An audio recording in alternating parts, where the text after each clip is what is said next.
Waiting, and we have started. Ladies and gentlemen, welcome to another episode of Film Geek Primer Live. I'm your host, John Santo, coming at you live and direct from the heart of Hollywood, California, right amidst all the homeless people and crazy folk and girls and LBDs and that whole deal. Anyways, with me, Little Black Dress. Oh, all right. All right. With me, just over the hill, in the exciting place where all the orange groves used to be, but now is lots of condos and apartments and stuff like that. Dub himself. How you doing, Dub? I'm doing well. Thank you for having me. You're welcome. It's I'm glad we were able to get over our issues and get you back on the air so quickly. So thank you. Well, time heals. Time Yeah. heals. Yeah. Good. I'm glad you see life that way. With us also is Control. Is that what we've settled on? No, let's not do it just yet. Come on, I need to plan. We're working. Put it down in the corner. We're working on it still. From the Bay Area, looking down on us from on high, is Mr. Warren Graff. What's up, LA people down there? If you weren't around today, actually, I took a still of you with your thumbs up from last week, and I was going to actually put that up and make fun of you in some way, shape, or form. So be warned now. But now you can make fun of me live. Exactly. Yeah, to your face in your cyber face. Take that, your cyber face. In your cyber face. Oh wait, you're breaking up. And we still here? We're all good? Okay. We're fine. Moving on. So this week, Shu is not with us. I think he's listening to prog rock somewhere, and Tremendo. Where we all would rather be. Yeah, Tremendo may be with us later. Shu actually was at a prog rock concert relatively recently, I think, or he was discussing. I don't know. He had to hitchhike down to the border and sneak across Nogales or something like that to get into Tijuana to see the lead singer of Marillion or the lead guitarist of Marillion, along with some other people playing jazz infusion or some shit like that. He had to sneak into Mexico to go see some band or some guy from a band that I've never heard of. Correct. Yes. That's pretty much Shu's life in a nutshell. I just want to make that clear. Yeah. But I want to point out, because I think Warren might know, does the name Marillion mean anything to you? No. But I'm sure it will once you explain it to me. Well, I believe it's a play on the Silmarillion. John, am I correct about that? I have no idea where they got the name from. It's one of the extra lore books about Middle Earth. Right. So these are super geeks. Super geeks who base their band name on an appendices of Lord of the Rings. Well, that's okay. Partially. Much of The Hobbit is based on weird appendices from Lord of the Rings too. So. But yeah. I personally respect that level of deep shit. That's serious. You're going in deep. Now, a question though: have you been watching the Hobbit movies at all? Me? Yeah. And what are your feelings on them? It got me to reread The Hobbit because my son read The Hobbit. Mm-hmm. So I wanted to be able to talk to him about it. Then I saw the movies by myself. Then I saw them with him. He loved the movies, but he loved the spectacle of it. Right.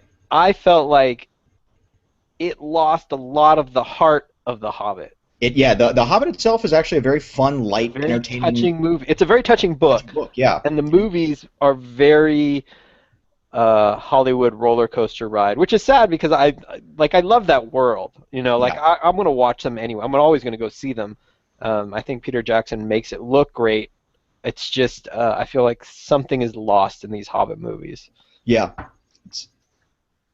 Could they still be redeemed? I haven't seen them, but is there a third chapter possibility? Sorry, does anybody else hear that? Hear what? I guess not. Okay. Somebody's ringing me, and I don't know who or why. Maybe somebody's trying to call in. I guess so. Yeah. Well, yeah, but if it's somebody that I sent an invite out to, they would be popping up down below. Right. Tremendo, if you're out there, and I know you're not because we have 0 viewers. He's on. Look for the invite. He's on Google Plus. Oh, is he? Yeah. Maybe he has an Android phone, because I'm always on Google. Send him another invite. Yeah, I'll send him another invite. All right. So we will discuss The Hobbit a little bit here. Yeah, so Austin watched The Hobbits and he thought they were great. And I'm glad I reread the book because I was like, well, this I'm sorry, you were what? reread the book. Because you were like, oh. I was like, oh. Is that what I heard? I was gonna break into song, but now I'm not going to. Oh, now I feel bad. Dungeon time. Oh, look at this. And joining us from afar with his reading glasses on and his headphones is El Tremendo himself. T, how's it going, sir? Hi, how you doing? Good. How you holding up? I cannot see without my glasses. That's fair. That's fair. And I must sit very, very close to the screen. So, anyways, we were just chatting about Peter Jackson, the Hobbit books a little bit, but let's move on. So overall, I think Warren and I are kind of exist. Yes, they do exist. Warren and I are on the same page that the movies have lost something a little bit in translation due to the appendices added through the Silmarillion, which we got there through Marillion. Oh, you may actually know this. Is Marillion, the band Marillion? Yeah, sorry, go ahead and prog rock for us for a bit. Does the band Marillion are they named from the J.R.R. Tolkien book, or is it a form of? It is. That's my understanding. Yes.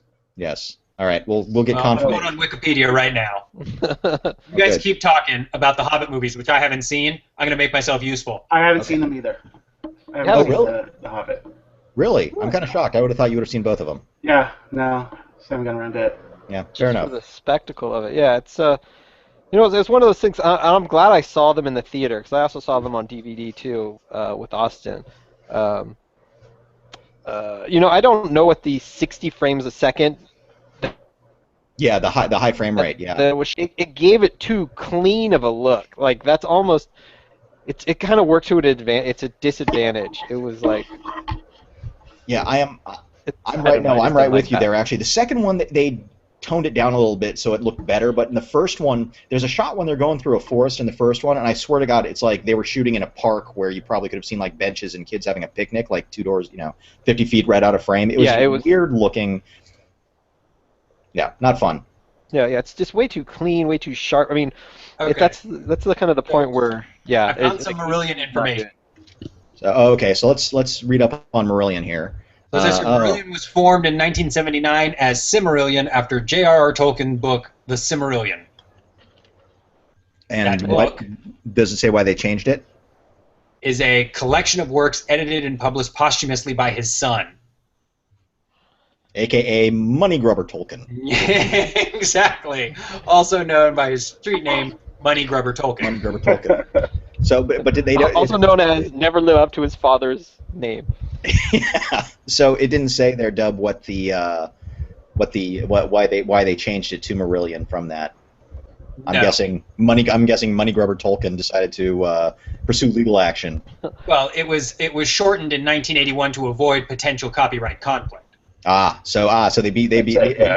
And they replaced a few key members at that moment as well. This is very informative. There was a big change-up in the world of Marillion. Simmer left,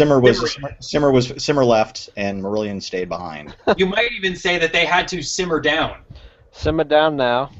Okay, moving on. I think that puts into that conversation. I think the lead singer's name is Fish. That's correct. Not to be confused with Fish. Or Fish. Okay. From Barney Miller? Are we talking Barney Miller? Hey. No, we're talking Captain America. Yes. So Dub and Tremendo and Dub have not seen Captain America. Oh, I know. Yeah. So Warren and I will have a brief conversation about Captain America, and then we'll move on to kind of a broader discussion of the Marvel Universe in general. So Warren, you went to a Thursday night show. Did you actually do like the midnight show on Thursday? Is that no? It was playing at 8 o'clock. Because of the weird midnight reason or something I've noticed that a lot of new movies start playing, or at least around here, at 8 o'clock on Thursday, like when they open. Which actually works out pretty good for me because Thursday nights are good for me to go see movies, and so it's like, yeah. And then I was going to see it at the cinema in Corte Madera because it was playing at 8 o'clock, And I went down there and I got in line and I was like, 1 ticket, please. And he's like, that'll be $15. I was like, oh, wait, is it in 3D? Now, I don't know about you guys. I don't like 3D. Like, it distracts me.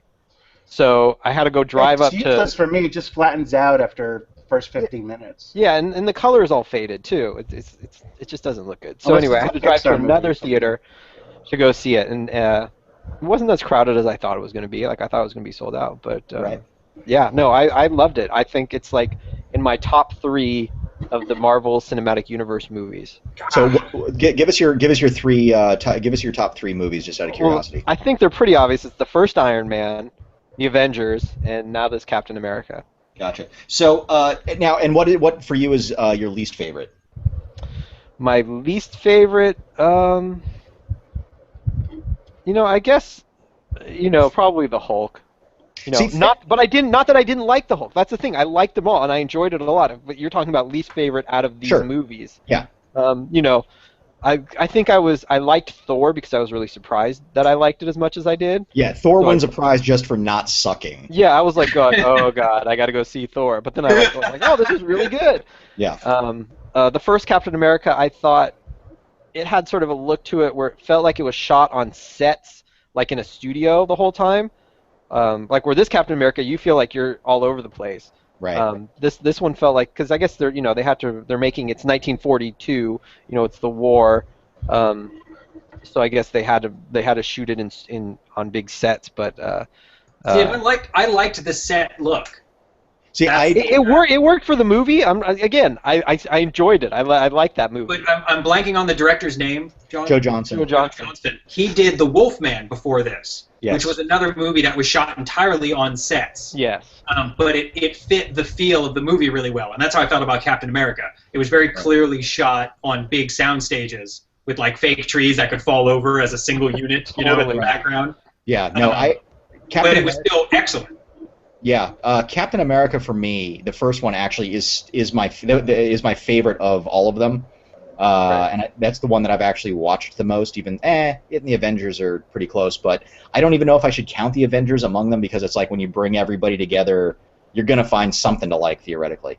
But yeah, for some reason Captain America to me, and I think it's because of the World War II location, just his origin story and being very different than all the other characters in a way, which is Iron Man and Thor are all about kind of ego issues and stuff like that until they kind of humble down, where here's a guy who's always been a good guy with a good heart and a really strong moral code, who is finally given the opportunity to become that and never falters from that, except for a period of time when he realizes there's the great, I don't know how many people feel about the USO scene. I love the weird USO montage.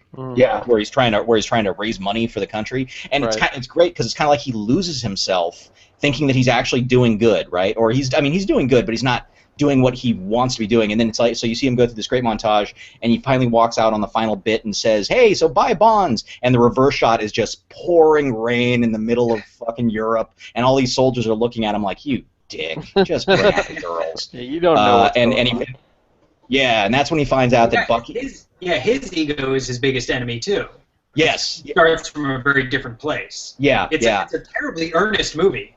It is. Because the real conflict is those moments when he's not being earnest enough. Yeah. Yeah. You guys, I'm sure you guys are more comics than I am. Did you guys read the Ultimate? Like the Ultimate? I did. Yeah. So he's kind of like a self-righteous dick in some of the. He's kind of like holier than thou. Well, he's a guy out of the 40s, and he's acting like a guy out of the 40s would act. Right. Regardless of the time period. Right. No, I'm saying, but so like kick Giant Man's ass for slapping the wasp around. That's what a man does in the 40s. That's how they did it in the 40s. He may have to give a dame a kiss from his hand. So anyways, yeah. So, but Captain America is my, of course, Steph is always texting me on a Tuesday night. So as far as I'm concerned, Captain America, and I'm really actually glad, Warren, that you pointed out the Incredible Hulk being the weakest of the lot so far, because everybody seems to like dismiss or forget that one completely because it came in between Iron Man 1 and 2. Right. I'm sure did the least business out of all of them. though I have no numbers, but I'm willing It to. wasn't bad. Like they did a pretty, I mean, compared to, and I like the Ang Lee Hulk as well. Yeah. On a different level. Like I don't, or at least I don't hate it the way a lot of people hate it. No, yeah, I'm with you on that one as well. I think the Ang Lee I don't Hulk hate is it. actually It's a pretty successful. It's it's a different kind of movie that just happens to have a Hulk in it. Yeah. different movie.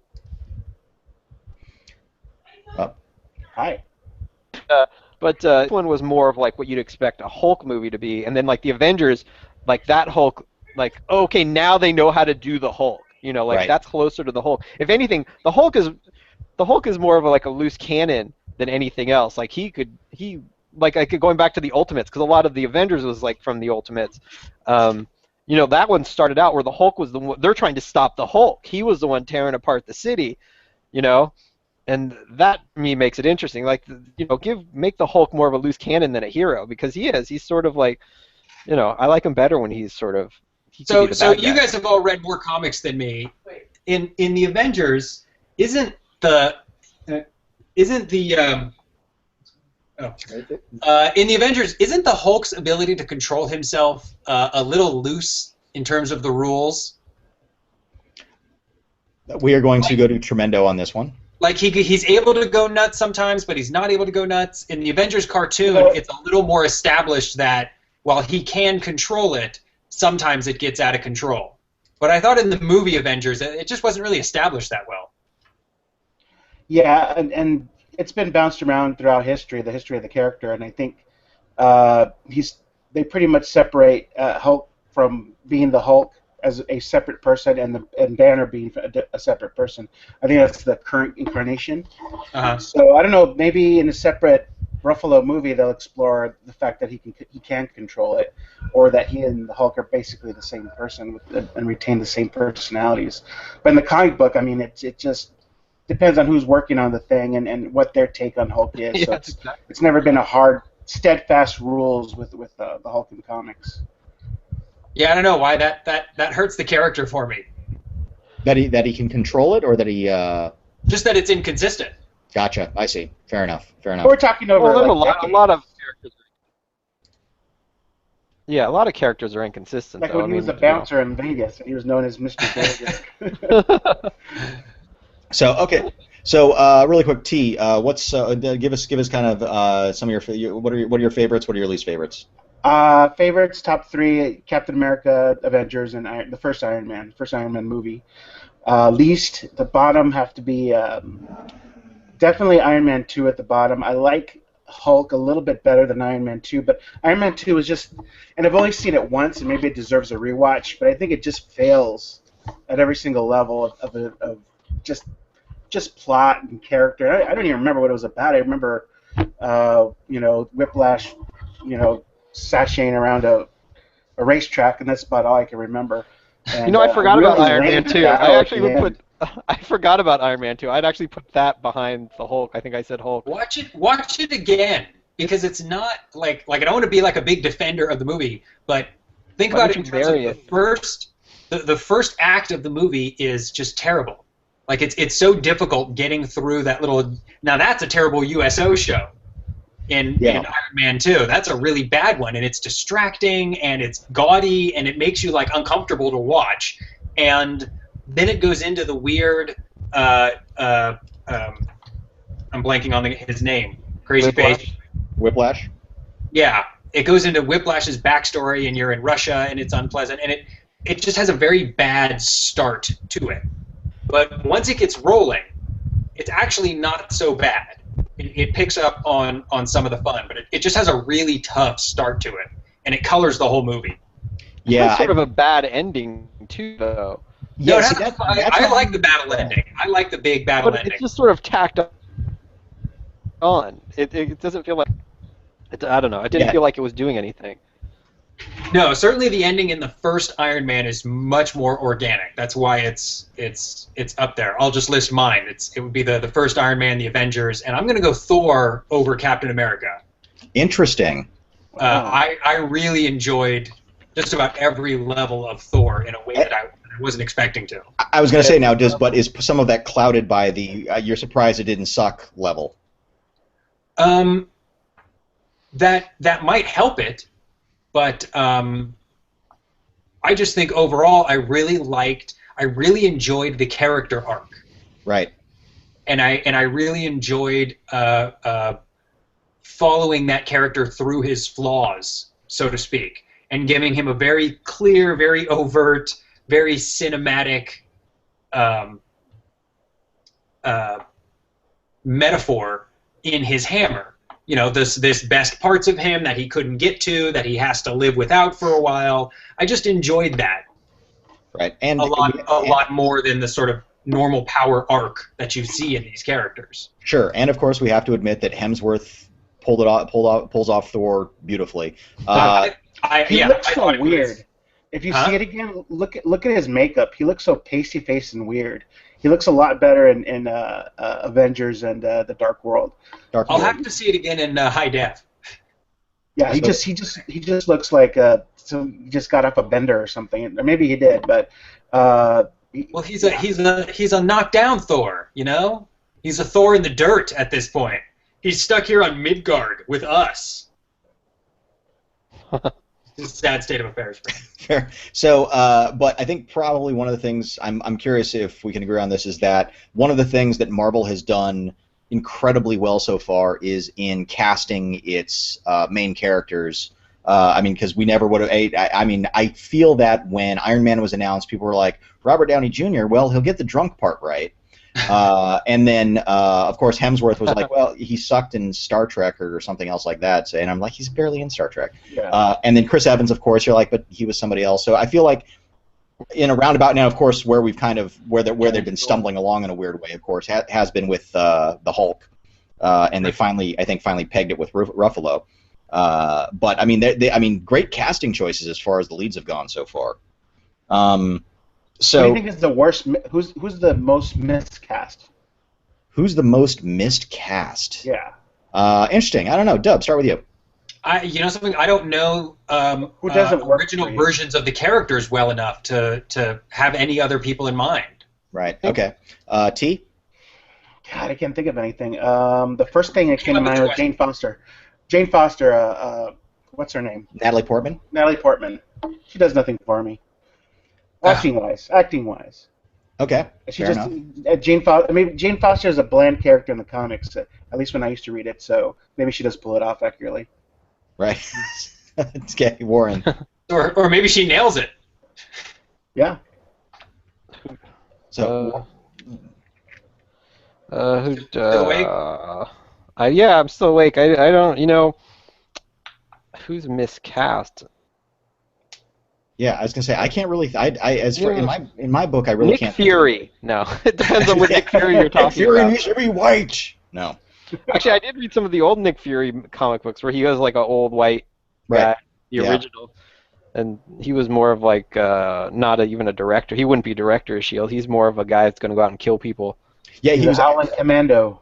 Yeah, in a way, he was kind of almost Punisher-like in an odd way. Well, I think it would still be okay for the director of S.H.I.E.L.D. to kill people.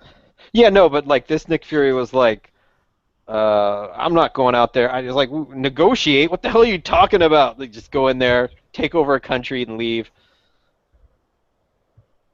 Good Rambo comics fashion. So there we have it. Yeah. Yeah, he was he was like Punisher.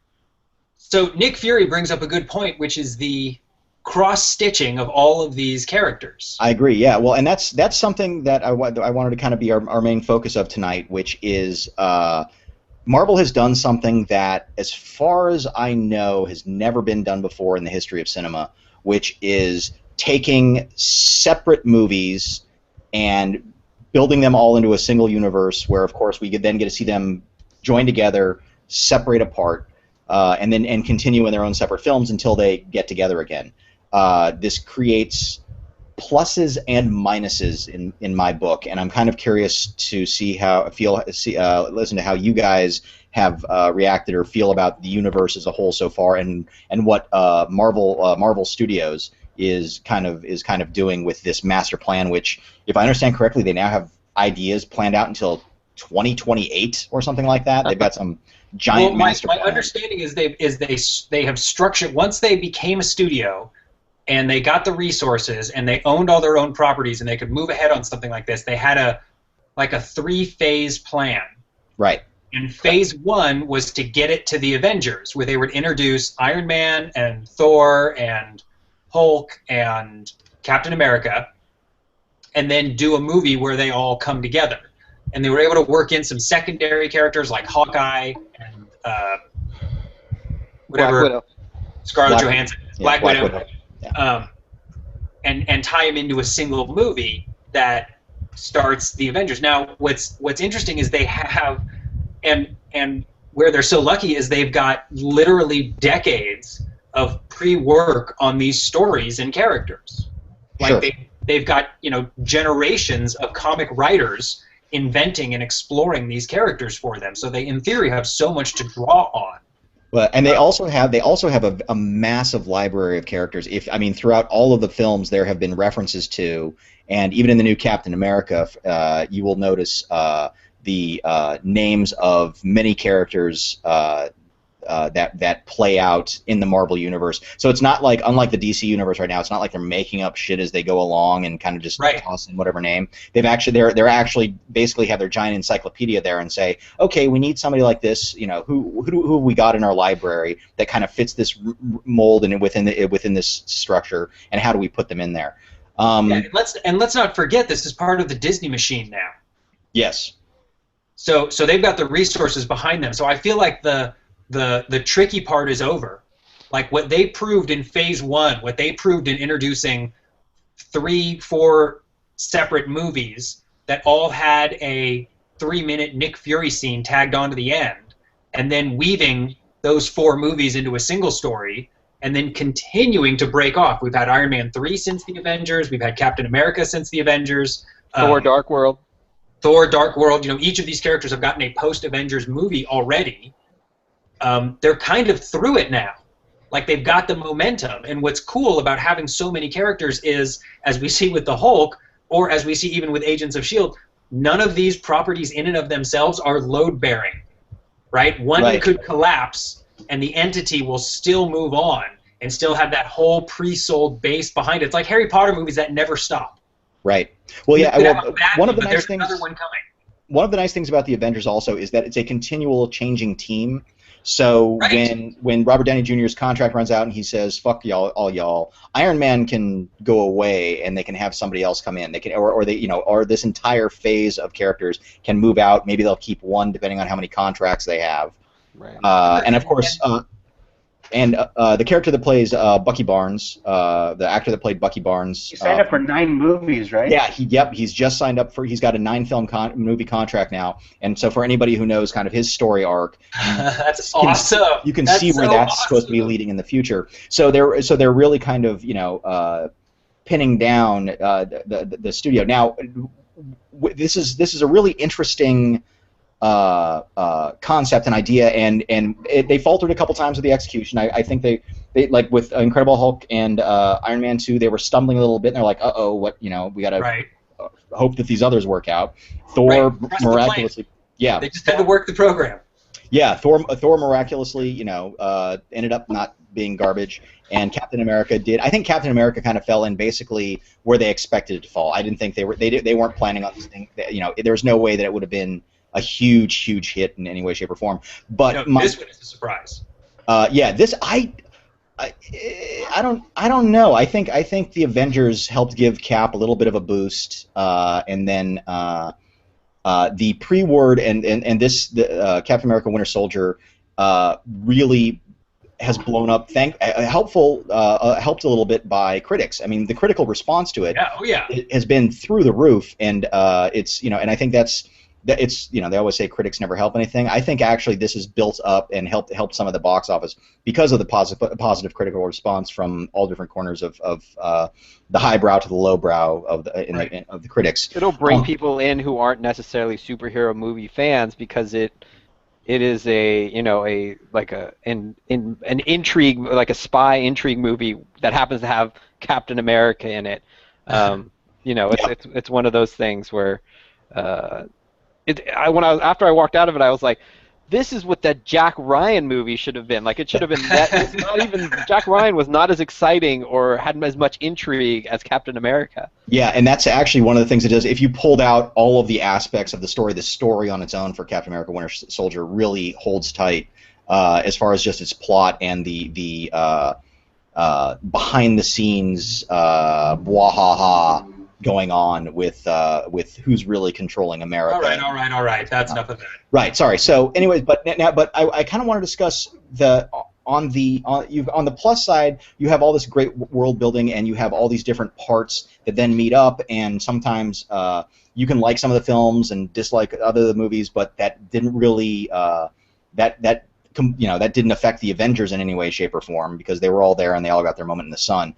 But on the downside of it, I feel that what's keeping some of these movies, and Iron Man 2 is the perfect example of where this really kind of faltered, is they're forced to build in bits and pieces of other story arcs or hints, and now they've kind of got it limited down to that little post-credit sequence. But in Iron Man 2, there's a lot of Clark Gregg, who played oh my God, what's the character for Coulson. Thank you. Who plays Phil? His name is Phil. He feels really forced into scenes in Iron Man 2. He'll show up at Tony's lab and he's like, "Well, there's something going on in New Mexico, so I got to go check that out now." And then he's off, and you're like, "Oh, I wonder what that's about." So there's these kind of in Captain America: Winter Soldier, they've really kind of smoothed out a lot of the fan service by not pointing out directly, this person or that person, or this is what's going to be happening next. Whereas in Phase 1, and maybe because it was all about trying to build that universe, it felt like they were really forcing in a lot of stuff that wasn't beneficial to the stories, and to some extent, the weak point almost of all these movies is all about stuff they have to build in. Iron Man 2 is the weakest. It has those weak points, regardless of what story elements they felt they needed to put in. Like, I think it's just weak all around. Yeah. It is weak all around, but I also think that some of it is. That could just be one more thing they did poorly.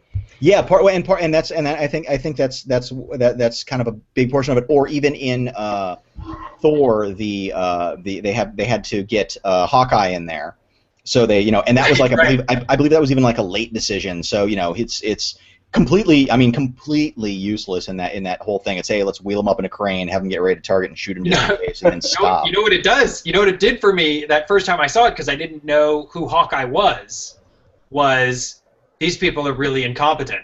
They're sending a guy with a bow and arrow up in a loose crane to be their security guy? Like, what? See, and that I think plays into the that's forced fan service in an odd way, or forced building that an audience member who doesn't know that he's supposed to be Hawkeye is like, what the fuck is this about? Right. Whereas all the comic book geeks are like, oh, look, it's Hawkeye. Shh, look, it's Hawkeye. We're gonna see him soon. Hawkeye stuff. Watch. And hello, Hawkeye. So that's. But it's okay because they're building a franchise.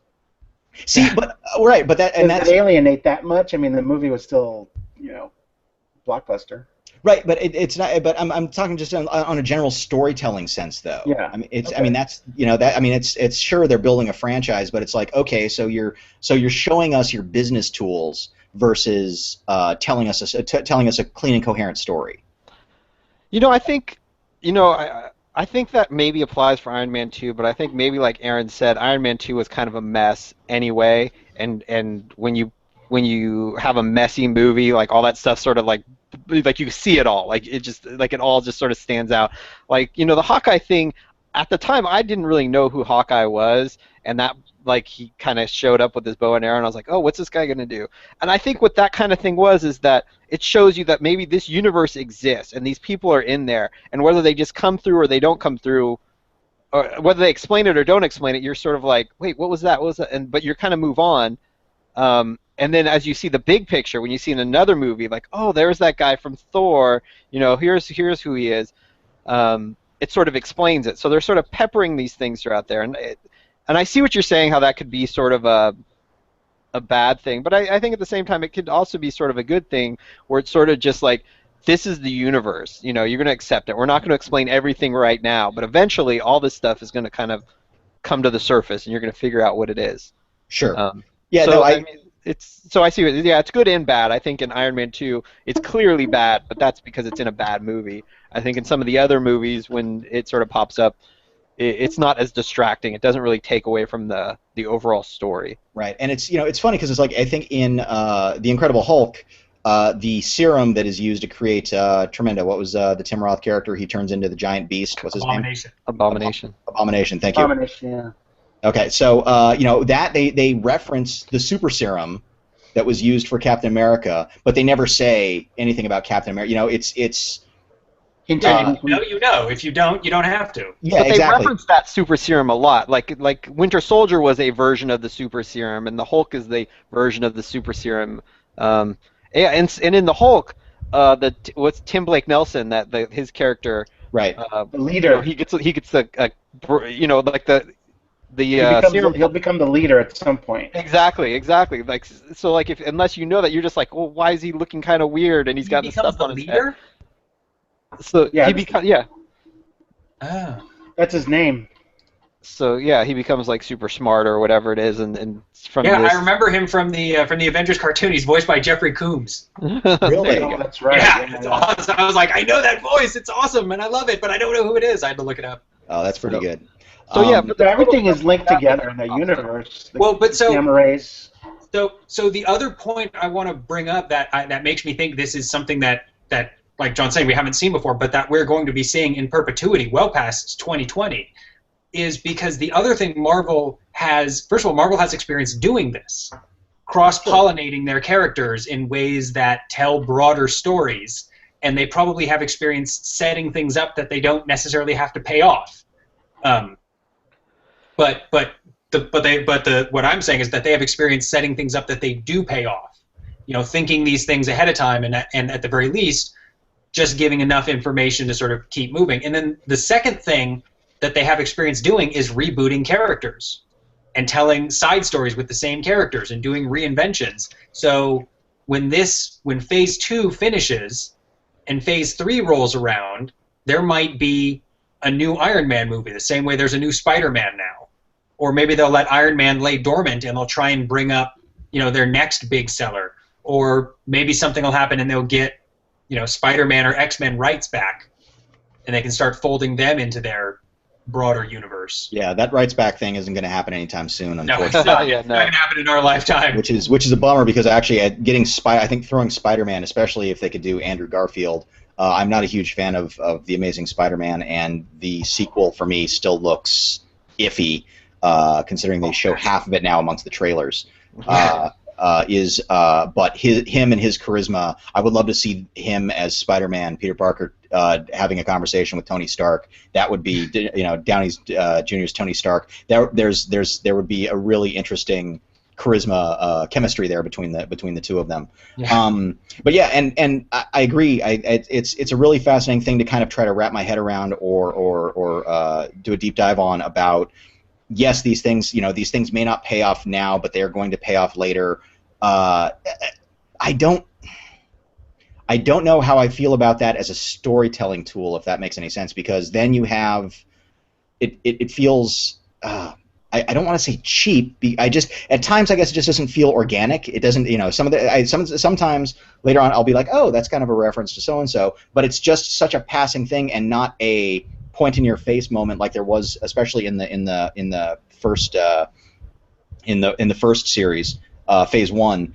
And maybe it strictly is more of a Phase 1 problem than it's going to be going on in the future, because we're now acclimating ourselves to this is how these stories are told, this is what you're going to have to get used to, and so if you don't pick up on something, if you don't get who the guy with the arrow is, the bow and arrow is right now, don't worry, you will in 2 films.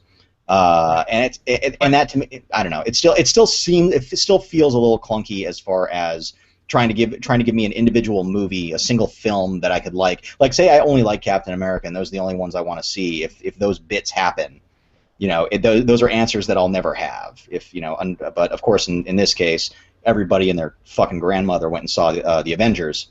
So so that it does end up paying off. It's just such an interesting new way to look at movies, because you're used to, say, like with the Lord of the Rings or with the Harry Potter, you know that, you got the books, you know exactly that, this has to happen, so things will pay off later, and they of course have to re-alter things. Game of Thrones is doing that right now on HBO.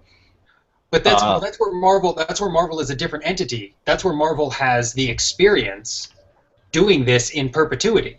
It has enough sort of storytelling acumen to constantly interweave and fold people out, and it probably has a plan for failure as well. As it does for. I believe that is you just stop making movies. I think that's the plan. Right. Well, but now think about it. Think about how many franchises would have to fail for Marvel to be in financial trouble. Like, they've established 3 or 4 solid franchises. Right. And if one of them fails, if the Captain America team hadn't pulled through, you either bring in a new Captain America team or you pass on the next Captain America movie and, slot in Ant-Man or something. Like, you evolve your plan as it goes along, and you're not, as a studio, completely reliant on one series of films. Oh no, completely. I think it's a fantastic plan that they have. I mean, it's a fantastic structure that they've built for themselves. It's just I wonder how long. I'll be curious to see how long that can go. Will there be question? Will there be superhero burnout, comic book movie burnout? T. Yes, at some point, probably at the tail end of Phase 3. There will be a Marvel burnout. They may have to take a year or 2 break, but it doesn't seem like it's been going on. So what? How many years has this been going on? Was it 2009? Was that Iron Man? Was 2008, but for Iron Man. 2008 for Iron Man. Okay. Yeah, so it's only been 5 years. Yeah. So Warren, where are you at in the comic book world? How do you feel? I mean, are you tired of any of it? Do you feel that do you feel that the past few years I've just started reading comic books and stuff, so really reading comic books like on a regular basis. So actually I enjoy the movies. I can't see myself getting tired because I think they release them, there's like 2 a year. Right. At this point. So it's just kind of enough. Because there's going to be those big blockbuster movies anyway, so they might as long as they're well done, I'm going to enjoy them. I think. I think I'll be burned out as soon as they start sucking. Right. Now, do you think that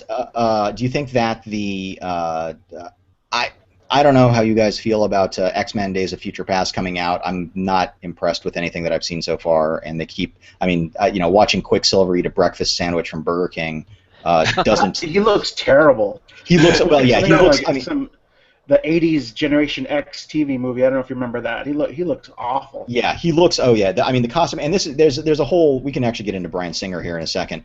But do you think that if those films start to fail?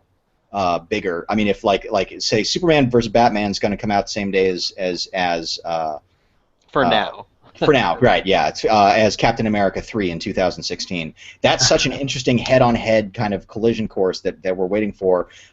I'm wondering if is that the type of thing that's going to be the tipping point for people going, look, you're putting 2 of these out on the same goddamn day. Really, do we need any more of this? It's funny, when I read that, I thought, 10 years ago, if you said, hey, there's going to be a Batman Superman movie coming out the same day as a Captain America movie coming out, I was just like, goodbye Captain America, you're going to suck. But now I'm thinking, hey, come on, Batman and Superman, you got some of your work cut out for you. Yeah, yeah, and I think especially now with all these stalls and delays and of course the rest of the normal world or whatever you want to call it doesn't grasp all the issues that have been going wrong with the Batman Superman movie so far. But it's not for those of us out there wanting to or that are curious about it, it's clunking along and they're having a lot of issues with it.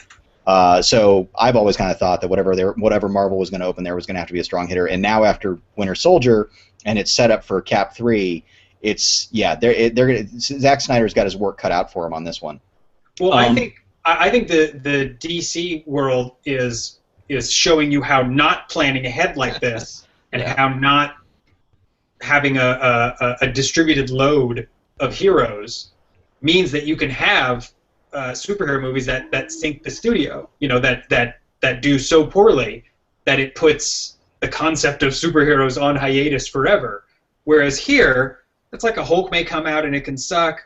Man of Steel wasn't a huge hit, but Superman Returns, I'm sorry, wasn't a huge. I mean, I guess it was a big financial hit, but it wasn't a big critical hit. It kind of sucked for a lot of people, but everyone went and saw the next superhero movie that came out. That's a reason to go to theaters.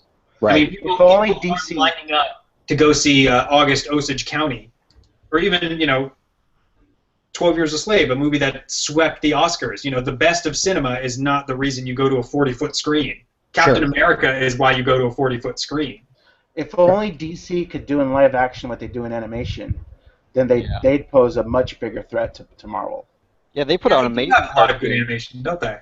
Their Justice League movies are awesome. Yeah, it's DC has definitely kind of figured out how to do the animated stuff. I don't know why. Is it they have?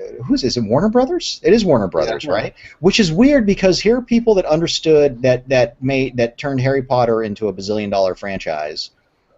Why they can't grasp that concept on the scale of the DC world. Well, think of the will it would take to steer a studio in that direction.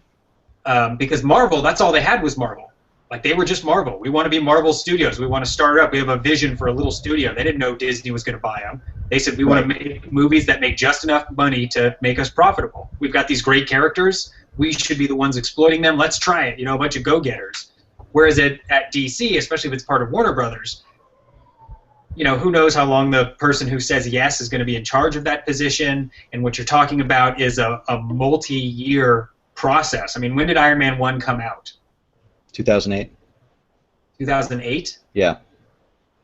So, you need to say, I'm committed to making all of these movies, essentially, for the next 6 years, 7 years. Right. And it's a lot harder to say, I'm going to do that with DC superheroes that none of you in this boardroom have heard of, than it is to say Harry Potter. Right, but now DC does have their own studios though. I mean, they've got their really ugly logo thing that they have for, and I don't know if they have somebody as in control of it as Kevin Feige apparently is for Marvel, but they need somebody like that if they want to continue. So what I'm wondering is if DC Studios is just like a checkbook in a drawer somewhere. Right. Yeah. That's the problem. If there's a creative, if it's a financial institution or if it's a creative entity. Right. Yeah, they need somebody to drive the bus. I mean, Marvel clearly has somebody. No, and it's a totally different argument of how close to the material they are. That's up for debate. But they find some material and they stick to it. DC needs somebody like that to take care of the baby, but they don't seem to have anybody. Yeah, and that's the funny thing is I have not heard of anybody of. Sorry, T, is it Feig or Feige or Kevin? I pronounce it Feige. Feige, okay. I don't know. Kevin. I honestly don't know. So Kevin, I was having lunch with Kevin the other day. So I don't know how.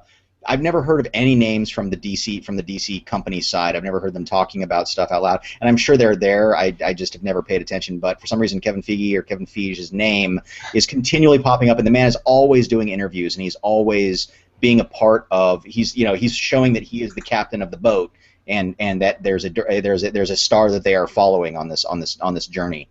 Right.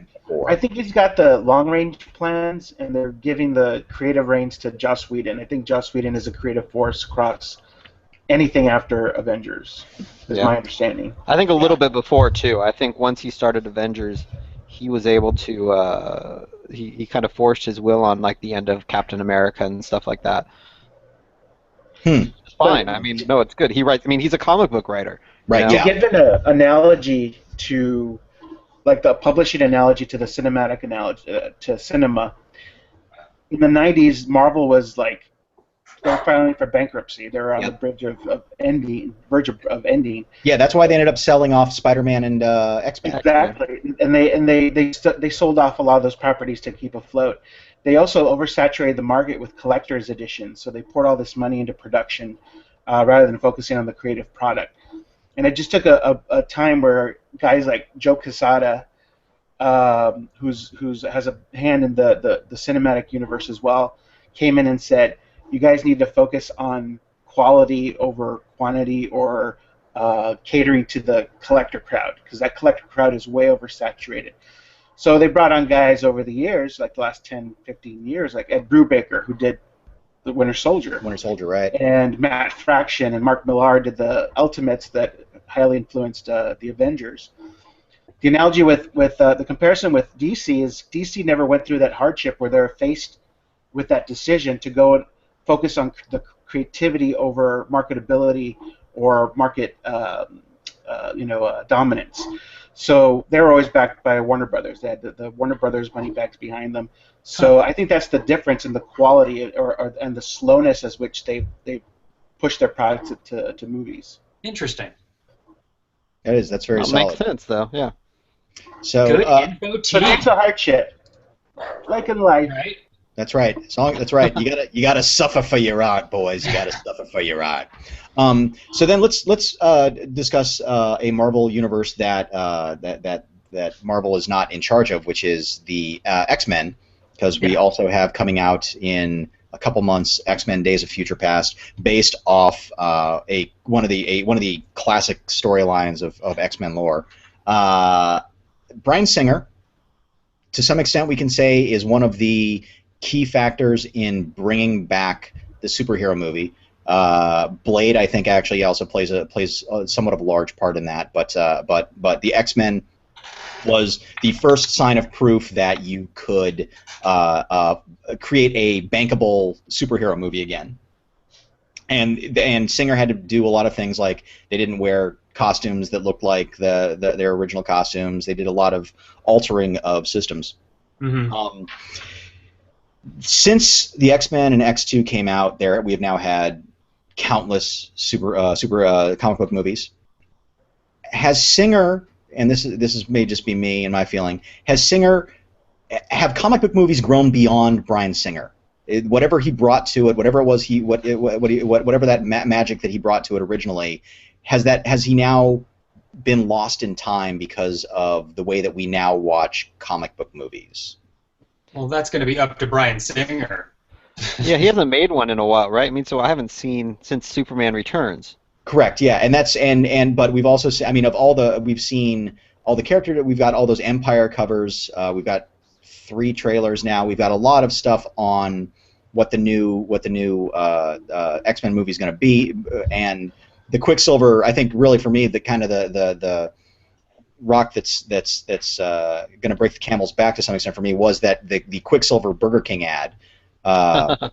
And like his character But that's design, not really Bryan Singer's fault. No, I agree. That's not Bryan Singer's fault. But he is kind And of. they couldn't get Jennifer Lawrence to eat a cheeseburger.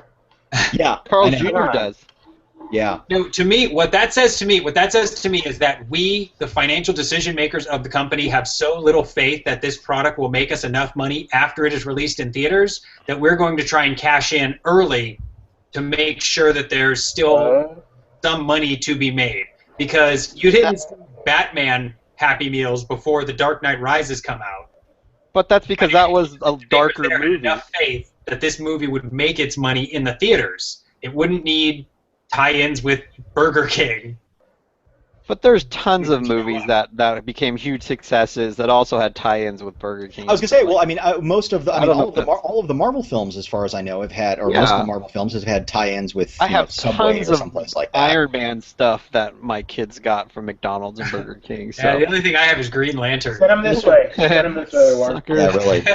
So okay, so it sounds to me then, Dub, that you don't think that the new X-Men movie is going to do that well. Is the impression you're getting? I'm concerned first and foremost about a time travel plot. Well, that's always a concern for you. That Anytime is- time that travel is comes up, that's a where you big go. Dub issue. You know I've got a serious problem there. And the Days of Future Past storyline that I know from the X-Men cartoon that I watched in the 90s and that I rewatched with my kid a few years ago is a story I think that could be summed up by calling it Terminator 2. Fair. So it's a time travel story that I already know I don't like. I guess I'm in the minority because I'm kind of excited to see it. I want to see some Sentinels. I want to see. Well, that is exciting. I wanted to see, I liked the X-Men First Class. I liked seeing that, even though yes, it rewrites a lot of what all the previous X-Men movies had done. Yeah, I don't. So and I love Wolverine. That is like one of the heroes that I would like to be. I wish I could be Wolverine. So to see him, and I think Hugh Jackman is great as Wolverine. Oh, So oh I yeah, guess, and that's I'll be very curious to see once Jackman leaves what they can possibly do. Jackman is so interesting. They find Hugh Jackman so essential to this that you have a poster with Ian McKellen and Michael Fassbender on it, but it says Hugh Jackman X-Men Days of Future Past. Yeah. yeah. So T, give me your thoughts here on the X-Men franchise. You're a big X-Men fan, if I remember correctly. Not really. I mean, I read it in the. You do not remember correctly. I remember incorrectly. I only read it for 20 years. I wasn't a fan. Not a fan of the movies. The first one was okay. The third one is watchable. I don't remember a single thing about the second one. This is a classic story, but I wish they'd done a decent Dark Phoenix story. Sure. Yeah. Right. Well, that was the second. That's how the second one ended. And the third one. They hinted at it. The third one kind of hints at it. There is a Dark Phoenix in the third one, but it's not exactly the Dark Phoenix from the comics. No, I think it's because Bryan Singer just doesn't like comics. He doesn't like the way they look. He doesn't like, anything about them. He's not a fan. He didn't do the third one though. Right. No, Brett Ratner did. He was a producer still on the third one. I know he was a producer on Days of Future Past. Am I in the total minority in not thinking the third one was terrible? It's watchable, Yeah, I didn't. Yeah, but it got so much hate before I saw it. Yeah, I think a lot of that hate comes from, and this is that weird thing of, I don't know why people consider Brett Ratner an auteur when really he's just a journeyman who makes a movie, and if the script is good, he might be able to pull it off. If the script is bad, he's fucked. I think he's a guy who knows how to direct. He knows where every should line up and the lighting is right and all that. Yeah. You know what I mean? Yeah. Oh yeah. He can competently execute something, but when it comes to adding to it or building something up or doing something extra with it, that's going to make you go wow. And I hate to say this, I feel like Bryan Singer is kind of the same way. I think he's very kind of script dependent. So hopefully this is a good script. I mean, there are a lot of good characters, and they did really well with First Class in terms of the script. So they clearly know what a good one. I mean, I feel like there have been more good X-Men scripts than bad ones.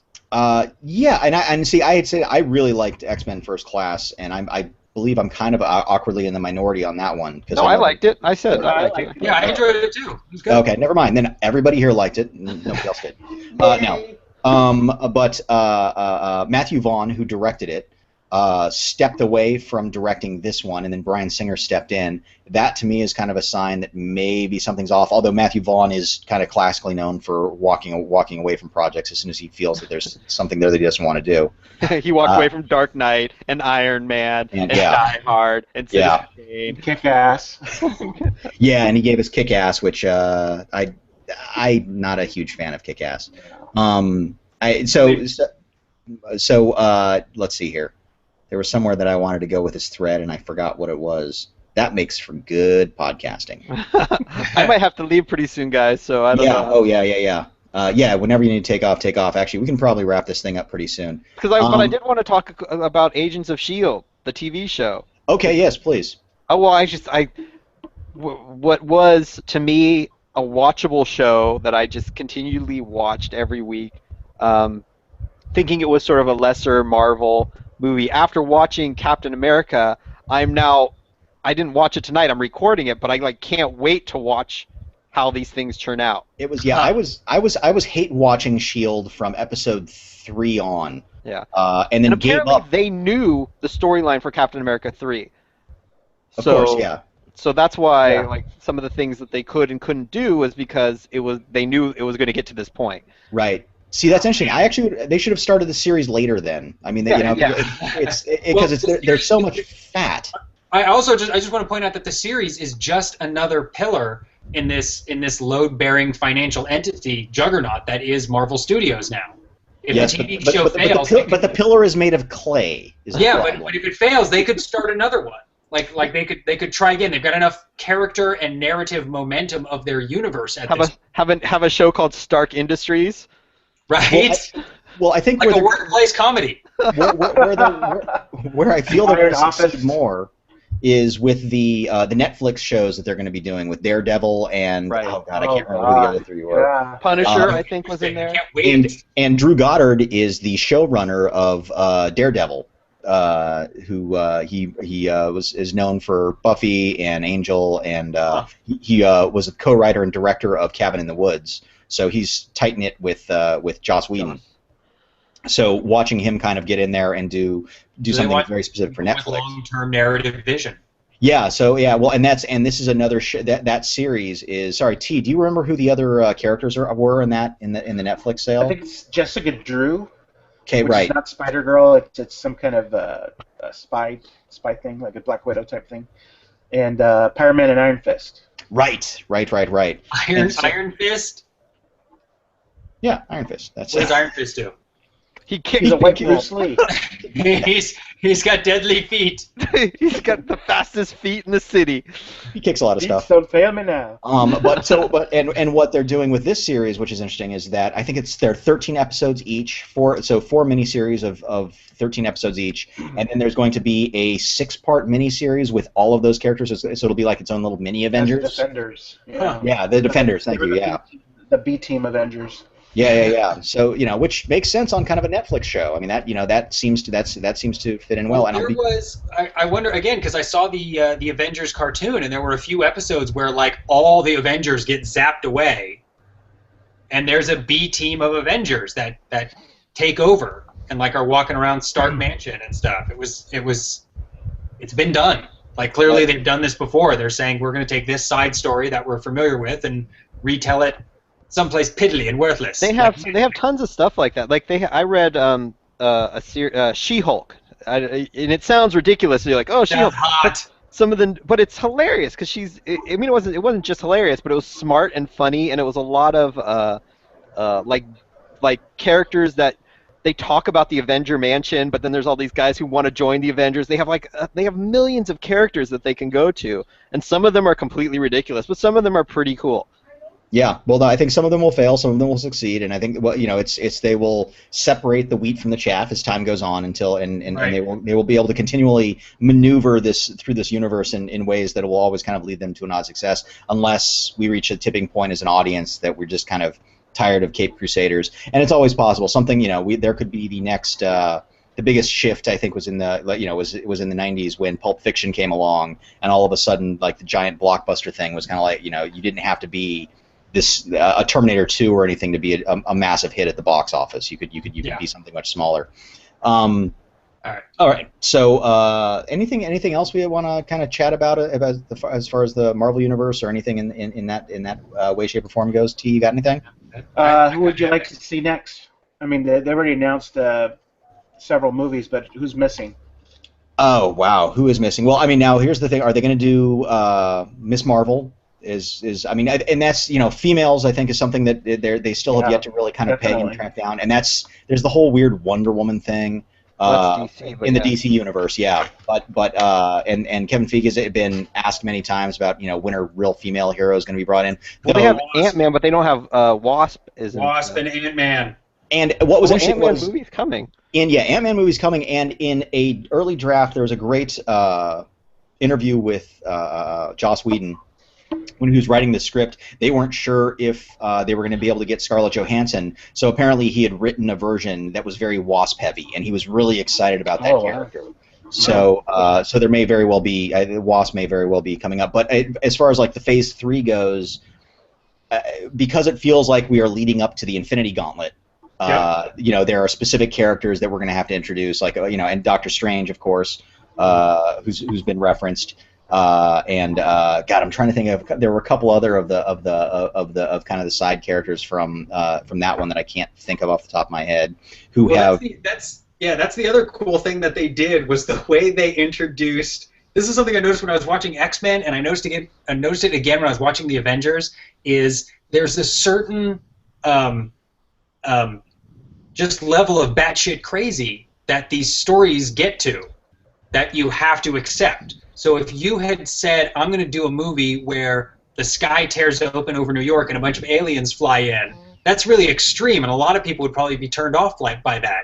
But if you spend like 3 or 4 movies, first showing them a completely terrestrial Iron Man, then Thor from space, and then sort of playing it out until it becomes this really severe alien invasion story. I don't know. That just seemed like it took a big leap for me. That's interesting. Yeah, I for me not as much. Although I think it's also probably kind of knowing, understanding the Marvel universe more. I think the big risk and the most interesting risk right now is going to be Guardians of the Galaxy. Yeah. Because when I saw it now, Warren, did they have the trailer at your theater when you saw it? No. Okay, because when I saw it, it was a very kind of dog being shown a card trick reaction to in my audience. Everybody was kind of like, huh? And it's as soon as you got the raccoon and everything else like that, Rocket Raccoon, they're like, what's going on here exactly? So I'll be fascinated to see how the reaction to that film is, especially now since they're going with a much more a comedic element in it. But I got to split, guys. I'm sorry. Right. No, right. good talk. Thank you very much for joining us. Good talk. Good talk. Next week. I'll see you next week. See you next week. All right. Adios. I'll be fascinated to see if moving it in outer space. This to me seems like a bigger deal than a portal opening up in the sky and aliens coming through in the Avengers. Absolutely, this is the next batshit crazy step, and it's into talking raccoons, and it's into a tree, and it's into it'll be very interesting to see how many people follow them down that path, because it's like it's almost another when I talk about the first season of Game of Thrones, how there's very little magic. You see it a little bit in the beginning, and then like in the last episode, there's another zombie and dragon eggs crack open, and you're like, oh, okay, so this shit's real here. Right. That's it opens up another flavor of Marvel Universe, which is the cosmic stories. I was gonna say, the mystic stuff is going to be really fascinating when they have to introduce Doctor Strange. And I'll be really curious to see how they pull that off. So a lot of people, of course, that has now been coming up after Winter Soldier came up. There's a Doctor Strange reference in the new Captain America. It's a very kind of tertiary, throw out the window kind of thing, and people go, ooh, they just mentioned him. But and of course now everybody's like, but who could play him? And everybody's like, Robert Downey Jr. would have been a great Doctor Strange, and that's not going to fly. Any actors out there you think of right now that can play Doctor Strange? I think it's going to have to be a big name. They're tossing around the Hannibal guy. What's his name? Oh, Mads Mikkelsen? Yeah, Mads Interesting. Mikkelsen. And, Johnny Depp seems like a natural, but I don't know how much he's how available he is or whatever. But it has to be a big name because the concept of Doctor Strange is kind of to just a new audience they're gonna have to win him over personality wise, like Downey Jr. did with Iron Man. Yeah, I was going to say this is not a character. Yeah, this is not a character that you can throw a Hemsworth or into and feel that everything will probably. You know what? Right. What about Daniel Radcliffe? Interesting. A little on the young side, wouldn't you think? Yeah. I can't remember what Doctor Strange does in the Marvel universe. I don't think he's he's just a master of the mystical arts. Mystical arts, yeah. Magician. He's not a magician. He's a wizard. He's what? He's a sorcerer. Sorcerer, yeah. Yeah, I'm trying to remember if he's in any of the Avengers things I've seen. I actually think that's actually why I think it would be a bigger leap to do a Justice League movie for DC, because you'd have to go up to what's it called, the Watchtower, and I think that's a huge leap for the Christopher Nolan Batman to be up in space. They have done something very odd with the DC thing, which is kind of rooted in a reality. I mean, they've taken a lot. I mean, the Lazarus Pit, it was literally turned into some kind of a metaphorical pit in Dark Knight Rises. Right. Everything is very grounded in that universe, and they try to ground it to some extent with Man of Steel, which kind of seems to be one of the weaker sides of it as well.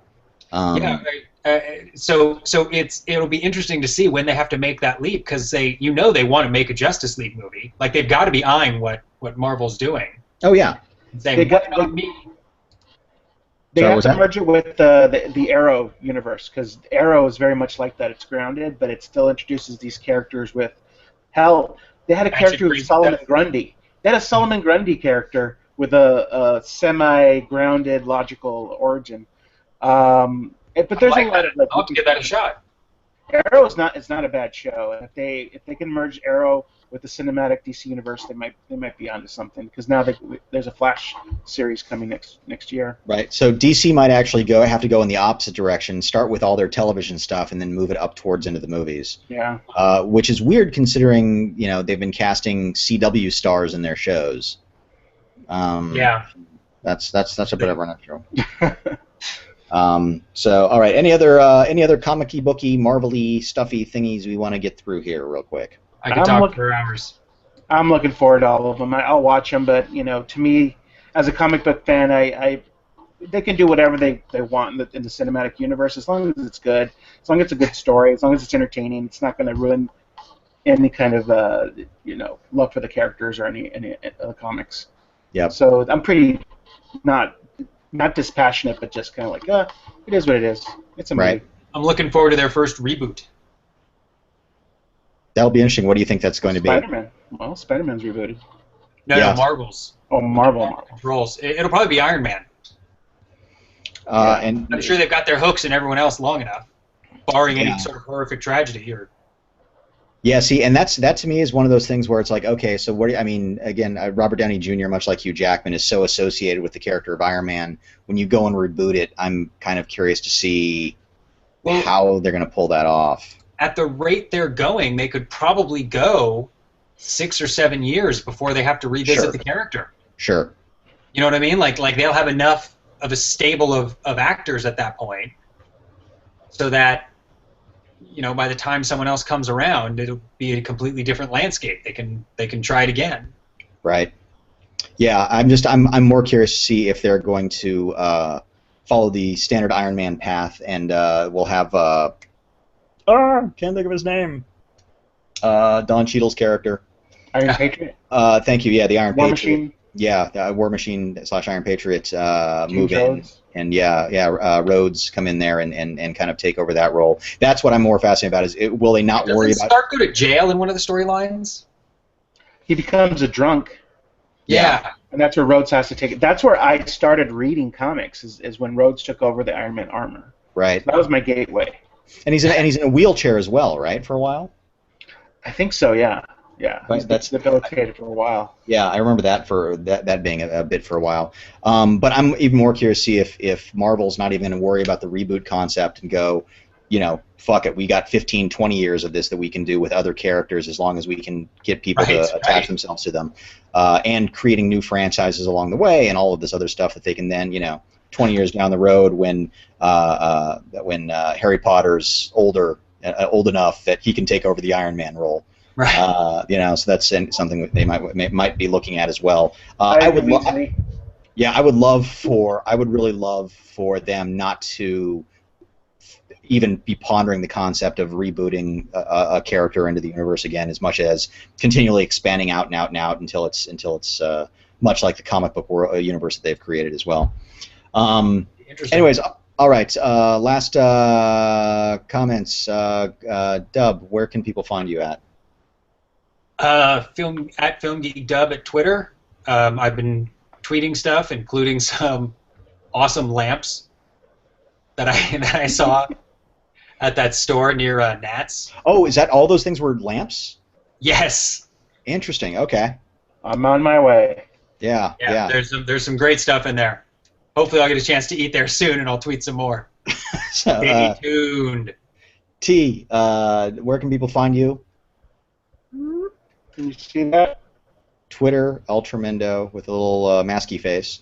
And do you want to pimp your blog at all? Or are you good? Ultramendo3000.com. There's nothing on there, but sure, go check it out.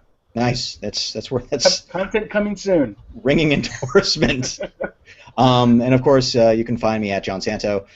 Join us next week, where we're still not going to be talking about William Friedkin, which is okay. But what? This weekend, what are you and I going to do? Oh, yes. This weekend, if you are in the Los Angeles area, or the Turner Classic Movie Fest is going to be taking place starting this Thursday. It's a fantastic festival because for the first time, you might actually be able to see some of these movies on the big screen that you've never seen before. They're going to be showing the original Godzilla this year. They're going to be showing Double Indemnity. They've got a bunch of stuff, and it's really cool. If seeing stuff on television and everything like that is great, but to finally see something on the big screen is really cool because it has a different impact on you. But what we will be seeing, what we're going to be, Deb and I are trying to get into this weekend, is the new restored 4K projection of Sorcerer, which will be showing at the Chinese Theater with William Friedkin in attendance, and he will be doing a Q&A afterwards with Robert Osborne, I'm guessing. So he will chat about the box office failure and rise from the ashes that is Sorcerer. So yeah, and it's the new restored version that is going to be available on DVD on Tuesday the 24th, 22nd, something like that. 22nd. 22nd. So yeah. So, Pre-ordered. Yeah. So for those of you who have a chance, no viewers, watch a Friedkin movie, read his autobiography, The Friedkin Connection. Really. But a good book though. I'm halfway through the book actually. And I actually have it. Yeah, I'm reading it too. It's a solid read, but the title. It's him. It's his voice. That's what I like. It is very much his voice. Yeah. Yes, it is actually. The guy is at least willing to admit to his own faults. You know, this is not just a. This is where everything fucked up, and this is where it could have been better if I'd been given the command, if I'd been given the power necessary. But a man who is willing to own up to his own hubris and face it head on. You love a man willing to own up to his own hubris. Yeah, well, and I'm just about. My only issue with it right now is I'm just about halfway through, and they're only now finishing up The Exorcist, which means we've got that. There's not well that's the thing is I would like to hear a lot more about, like, I want to hear why, like, I know there were a lot of weird things about Deal of the Century was a Blacklist script that was like touted all around town, and he did not help that movie. Let's hear about the weird years when he was, stuck doing films like Blue Chips, and what was he going through during that process? Like Cat Squad, apparently he was quite behind in trying to get made. He wanted to get into TV. Michael Mann was doing it. Yeah, and To Live and Die in LA, of course, I would really love to read a nice big chapter on, because that's. Well, I'm sure you'll get to it, and I'm sure we can talk about it all. Then there's the opera years. The opera years I think Tuesday the 22nd. There's the what years? The opera years are a big chunk of the last third of the book. Exactly. Yeah. His which I gotta go see a couple of his Puccini operas, which I get to chat about as well. So that's really cool. But yeah, I feel like it's going to be kind of like speeding through a lot of the failure stuff until kind of his quasi. I don't want to say re-rise, but I think probably with Bug and with Killer Joe, he definitely kind of is returning to form a little bit more. Yeah. Anyways, folks, all right, we are done for this week. Long show, sorry. Join us next week where we will talk about stuff. Stuff it is.